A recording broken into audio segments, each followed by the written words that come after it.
guys, so this is a bit of a different video for me this week.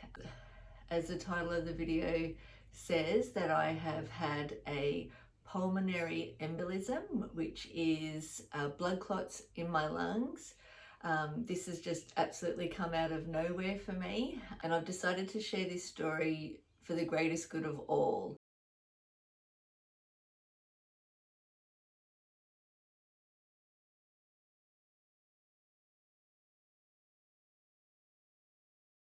I'm sharing this for my beautiful followers because I know I haven't been around, and I just wanted to let you know what's happened.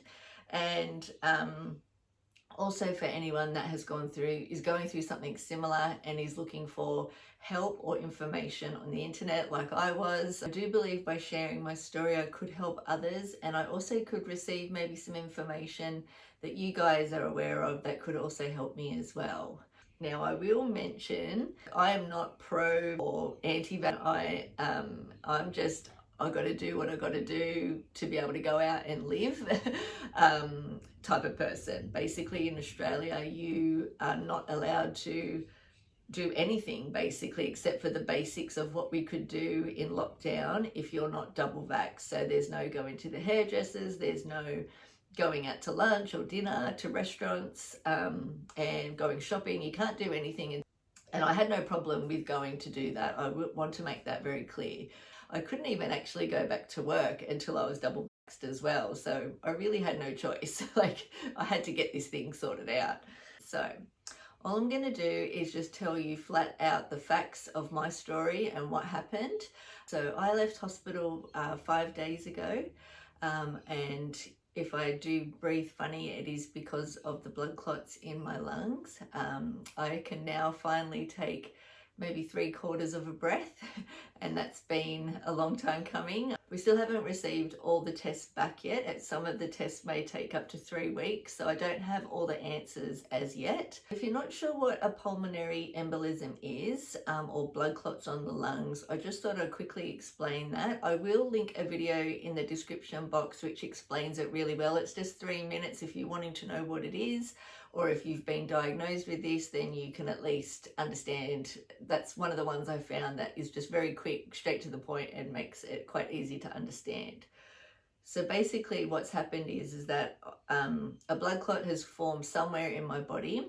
Usually it is in the legs, and then it has traveled up through my body and into my heart through the blood, and it then goes as the blood as your heart pumps, it goes into the right side of your lungs first, and then goes around to the left side.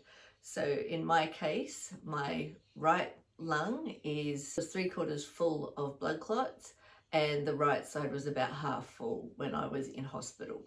I'll just give you a very quick health history before I begin. I'm healthy, fit, I work out, no other health issues besides that I do have Hashimoto autoimmune disease, which is a thyroid condition.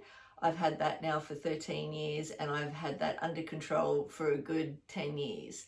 It doesn't particularly bother me. The only things that really happen is that my hair falls out every now and then, and sometimes I get tired. But besides that, I do have it very well managed. So it hasn't been an issue, but I just thought I'd mention that because if you have Hashimoto, it's quite a common thyroid condition, that you can be aware of this as well. The only other medication I would take is the contraceptive pill, and the pill of my choice was Brenda or Estelle. This here is the pill that I take, and there is also the Estelle brand as well, which is the exact same thing. While I was on Brenda or Estelle, I had been taking that for probably 30 years and I had no issues with taking it at all. Everything worked fine. I'm just mentioning all of these things because it could be a combination or it could be one thing. We're not sure yet, but all of these things are important to know in my situation. 6 weeks ago, we were in the Sydney lockdown.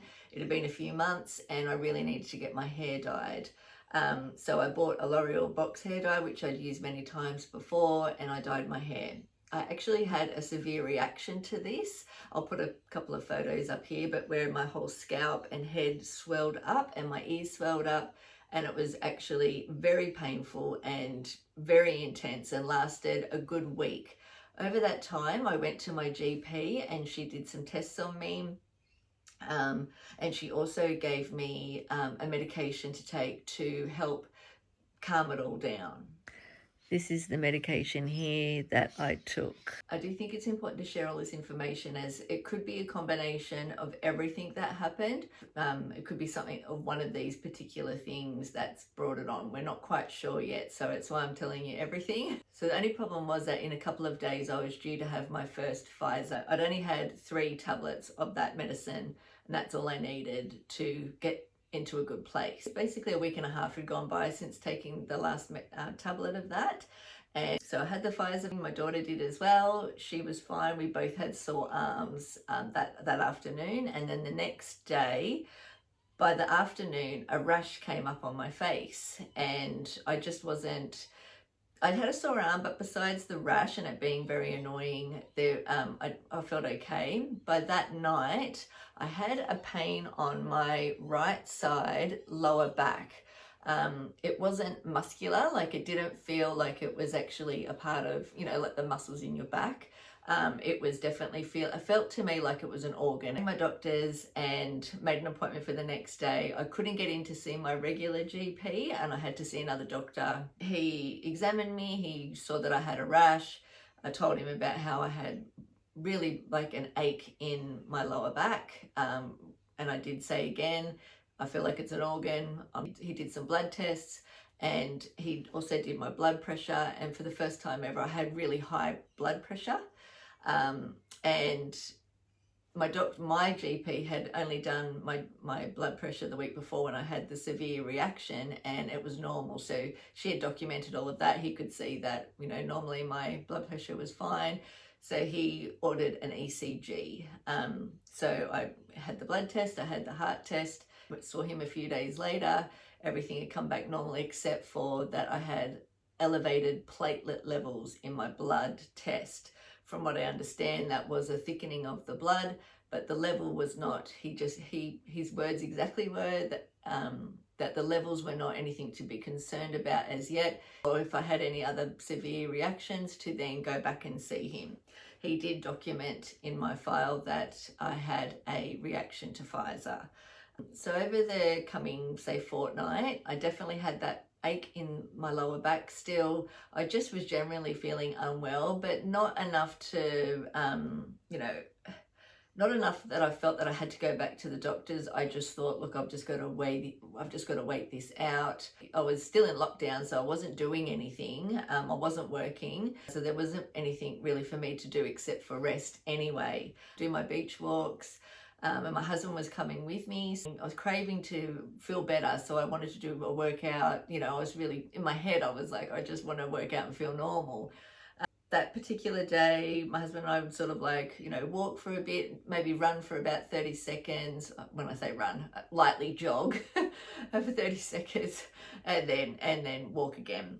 After that particular time I did that, I suffered what I thought I had was sciatic nerve pain. I did put it down to maybe jogging on uneven ground on the beach. So I didn't think I needed to go to the doctors about it. It was just something I thought, if I rest for a week, it'll go away.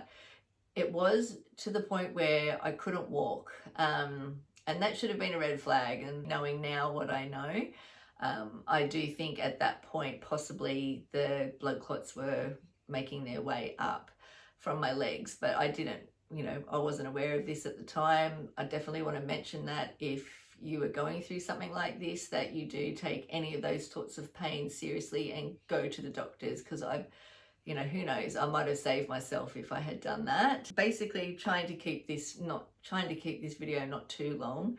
I definitely felt different pains, and it honestly felt like it was moving from zones to zones. The only way I can explain it is in different organs. It wasn't in pain of like a muscular pain or in the muscles of my pain. It was deep inside my body that I could feel the pain. So basically 5 days before I ended up in hospital, I woke up with an ache in my chest. And it was not severe, it was just a dull kind of ache in my chest. I noticed that when I laid down, I felt like I had a pinched nerve right where my chest would be, but it felt like it was kind of in my back. So I was still breathing normally, but the only way I can explain it was that I felt like I had a pinched nerve. Every time I'd sort of take a breath, like I'd get to about halfway and it would be a sharp pain. This got progressively worse to the Friday. Friday morning, I still didn't feel well. By lunchtime, my husband was home and I just said to him, look, I just feel like I need to go to bed. I just need to go and rest. Like I felt overwhelmed is the only way I can kind of explain it. And I thought, no, I've just got to go and lay down. So I went to bed. I think I even had to sleep for about half an hour and I woke up and the pain in my chest had gotten worse. And I was actually starting to get really scared. I said to my husband, I think I need to go and have a test. Like I honestly thought if it's breathing issues and how I had been feeling, possibly I've got. I was due actually to go to have my second Pfizer the next day. And by this stage it was about midnight. I literally was gasping for air. And he said, you're going to hospital, end of. So, and I still didn't want to go. But he, we woke up the kids and they took me there. Obviously, they can't come into emergency either, so I had to go in there on my own. And the hospital took me straight in. They were really good. They checked me, a nurse checked me straight away, and then they took me away into an area where basically I was secluded for the safety of everyone. And I just sat in a chair and waited there. Finally a doctor came in, a very young doctor came in, and he did a blood test and he left and did the cannula. And he said it would take an hour or so for the blood test to come back and that he was going to order a chest x-ray. It took probably another hour or two before the chest x-ray people came around, and which was great, they actually got to do it in the room. I had never seen that before. He said that they had ordered a test. I don't know the name of the test. If I will put it up here if I need to look it up what I had. But basically they put dye into your arm, and then that dye will go through your body and it will show anything that's happening in your body. Maybe 12 hours after I'd been admitted into emergency that they were able to do that test. And then from that moment on, I had basically a team of doctors around me the whole time. I came out and still not knowing anything that had happened. They were all really lovely to me. So a young female doctor came and very seriously sat me down to talk to me about my condition. She did say to me, I'm sorry,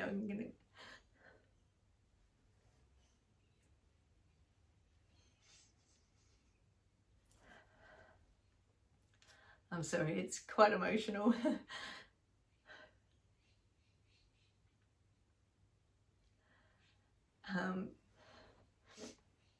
She said to me that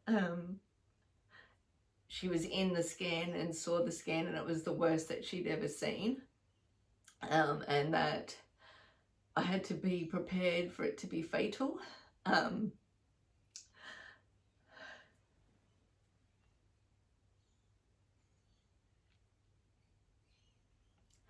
And honestly, from that moment on, I felt like I didn't hear anything else that she said. All I could think about was my kids.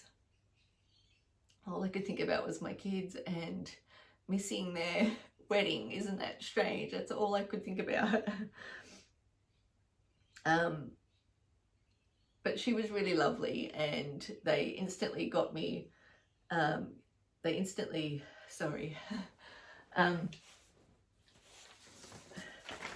So they instantly then started to give me injections of this medication. I'm sorry, I don't know how to say it. Which is basically a blood thinners, from what I can understand. They said that the way that they needed to handle this, as it was already in my lungs. So basically what she had said, once I'd sort of calmed down and a lung specialist had come down to explain everything to me as well, and he was absolutely amazing. He had said that basically the right side of my lungs were 3/4 full of blood clots. The left side was half full of blood clots, and the little veins or whatever it is that connects your heart to your lungs also had clots in them. But luckily there was just enough blood flow getting through both sides. So the plan was to get me straight onto those thinners. He needed me to stay in hospital for as long as it took, basically, for the thinners to start working, and that he said that if I was over 60 they would have given me another medication. I'm sorry, I don't know what it was called, but basically I was too young to give this medicine to, but if anything more happened, or if anything broken off, or if I'd gone to my brain, or basically if any of them moved or were getting to that fatal timing, they could give me a medication that would help it. I just don't know what it was called. I'm so sorry. The whole sort of hospital stay is a bit of a blur. And so just for the safety of myself, he needed me to stay in hospital, which I was very happy to do. I got moved to the respiratory ward. I was luckily brought into a room with the most beautiful women. And if you guys see this, I'm sorry.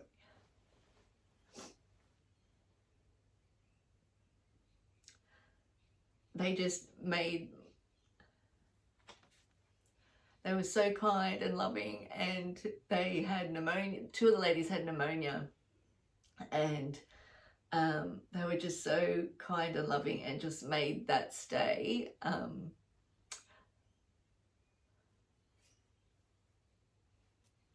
they made my stay bearable. They were just funny and loving, and I just, they're the type of people that you wish you could, you'd stay friends with.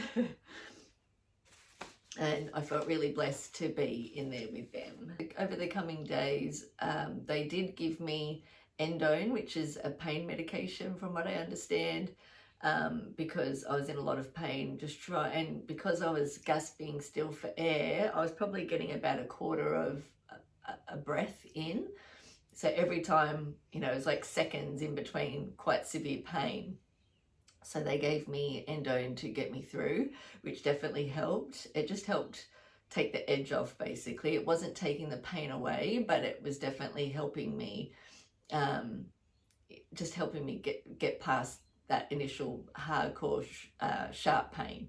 And so by maybe the second or third day, I could get maybe a half a breath in. So that was starting to help me feel a bit better. The doctors then showed me the scan, and they told me that the base of both of my lungs were starting to collapse, and I really needed to try and focus on getting that air in as much as I possibly could to keep feeding that lower part of my lungs with oxygen. I also did a ultrasound on my legs just to make sure there was no hidden ticking time bombs down there, and the good news was that there was no blood clots in my legs. Obviously they were all in my chest by this stage. They then decided to work towards, letting me go home. They changed the blood thinning medication from a needle form to a tablet form. Here is my medication, and it's blacked out for obvious reasons. To see how I'd react. And, in a couple of days I was able to go home. And when I was in the hospital, all the nurses and doctors, when I mentioned they all said, no, there's no way. I just know how I feel. I just know that when I started to feel really crap, and I felt sick and unwell from the moment that I had it. But there is no proof at this stage that it has anything to do with it. There's actually no proof at all to why this has happened to me. They have done genetic testing, because the only person in my family that has had this as well is my grandfather. He was 89 at the time when this happened to him. And there was they could find no answers as to why that happened to him. And as far as we are aware on both sides of my family, that has never happened before. The doctors and nurses from the hospital were definitely sort of leaning more towards that it could be the contraceptive pill, that does have those side effects, and that maybe having the Pfizer could have just made it, created it to happen. Who knows? And until we get the test back in a few weeks' time, then I might have some more answers. I just wanted to mention also that unfortunately I had to leave my job as well. As you guys know, I work in hospitality and they are getting absolutely smashed at the moment and really needed me to come back. Unfortunately, I need to stand in one spot basically for 8 hours, for 8-hour shifts. And that was not recommended, it was actually not recommended for me to do that anymore. And with the need for them to need me back so quickly, and just everything that had happened, it just felt like it was the best time to leave. So after 6 years of working at the work that I was there, I had to leave that job. So basically that's where I'm at now. It's been a harrowing couple of weeks. I don't want this video to be any longer than it is. I'm sure I'm going to have to cut this down. But yeah, I just wanted to let you know where I've been. Last week's video actually was a pre-recorded video. It was set to post at that time. Also, I do have one video that I did pre-record also, which will be for next week's video, which is a haul for you guys. And then I will, once I'm feeling better, I will get back to doing my videos weekly for you. I just also wanted to thank, if any of my friends or family and anyone that's messaged me asking if I'm okay and noticed that I wasn't online, just thanks guys. Thank you. Look at these beautiful, I'm surrounded by gorgeous flowers. I had girlfriends drop off, because no one could come and visit me unfortunately while I was in hospital, but I had beautiful people drop off some gorgeous presents, and I'm just so thankful that you guys are in my life. My husband has been incredible, and it's just so nice to be home in my bed and with my beautiful baby. So life's looking good. I'm positive. I'm just on a mission now to get myself better, and I look forward to getting back to my fun videos very soon. So thanks guys for watching. If you made it to the end, I'm really appreciative of your time, and there won't be any bloopers in today's video. It just doesn't, there is probably a lot of bloopers because I can't get my words out. But I think I'll just keep it simple. There won't be a drink of the week either, guys. But just thanks for hearing my story, and I hope it helps someone. And if you know of anyone that has had something similar happen to them, or if it's happened to you, please reach out to me and let me know, as it would definitely help me understand a bit more of what's happened to myself. But take care guys, I'll see you soon. Bye. Look at these beautiful flowers. These were from my auntie and uncle and my cousins. I just can't get over how gorgeous they are. And these are from my garden. Look at my hydrangeas. I can't wait to show you guys soon. The gardens, they've really taken off.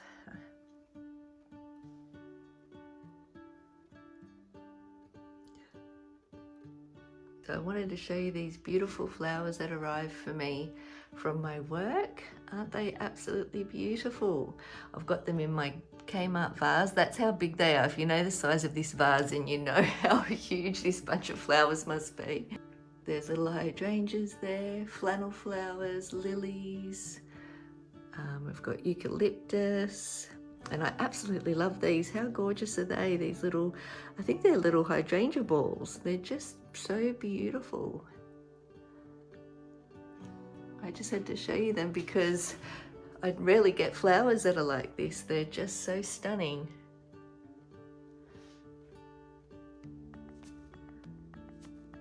Very, very blessed. Oh my god. Join our family, please like and subscribe. Join our waffles. 1, 2, 3. Join our family. Please like and subscribe. Thanks for watching. Not winning